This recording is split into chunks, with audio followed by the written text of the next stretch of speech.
কত বছর বয়স থেকে বিজনেস শুরু করছেন? আমার বয়স যখন 14 বছর। 14 বছর বয়স থেকে প্রথম বিজনেসটা কি ছিল? প্রথম বিজনেস ছিল আমি যখন ক্লাস 8 বা 9 পড়ি প্রবাবলি। তা আমার বাবা মরিচ বিক্রি করে, অলওয়েজ সে লস করে। একদিন বাবাকে বললাম যে আপনি এত লস কেন? তো বলল যে ব্যবসা খারাপ, অনেক ধরনের এক্সাম্পল আর কি। তো আমি বললাম চলেন আমি একদিন যাই আপনার সাথে।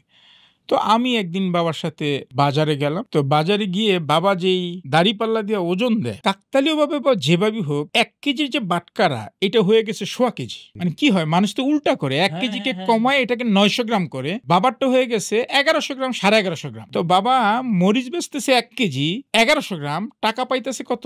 1000 গ্রামের 1 কেজি, তাহলে 100 গ্রামের কম, তাহলে টোটাল কিউমুলেটিভ ওয়েটে গিয়ে কম পাচ্ছে।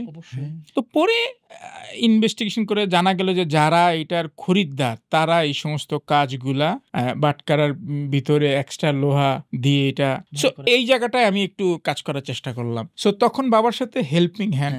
এরপরে বাবা এটা ব্যবসা ছেড়ে দিল। আমার মা বলল যে তখন ইটস লাইক ইন 1998 তখন। আপনি কোথায় ছিলেন ভাইয়া? গ্রামে।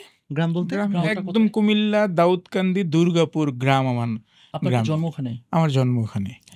হ্যাঁ, আমি একদম নেটিভ গ্রামের লোক, পিওর খাঁটি গ্রামের লোক। আমাদের স্টুডিওতে যারা কুমিল্লার তারা খুব খুশি হয়ে গেছে, আর অডিয়েন্সের মধ্যে যারা কুমিল্লা থেকে দেখছেন তারা একটু জানিয়ে দিন। 1998-এ তখন আপনি ক্লাস 8-এ পড়েন, আপনি আপনার বাবার বিজনেস উনি ওখানে মরিচের ব্যবসাটা ছাড়লেন। মরিচের ব্যবসা। এটার পরে এই যে তখন ডেইরি পোলট্রি মুরগি তখন নতুন মার্কেটে। তা আমার অত্র এলাকায় কোনো পোলট্রির দোকান নাই।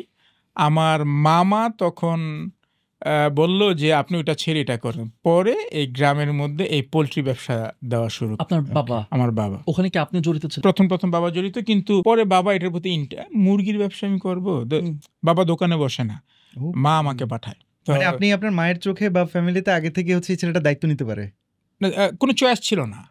এখন ধরেন একটা হচ্ছে যে ইচ্ছা করে, মানে আমার ইচ্ছা নাই কিন্তু কোনো চয়েসও নাই। এখন আমি আপনার কাছে আসছি, আপনার রুমের মধ্যে সবাই, আপনারা আমাকে ফায়ার করতে চান, আমার কোনো চয়েস নেই এখান থেকে। আইদার আপনার সাথে আমার নেগোসিয়েশনে যেতে হবে অথবা কাউন্টার অ্যাটাকে যেতে হবে। And I don't have any arms to beat with you. So কোনো চয়েস ছিল না।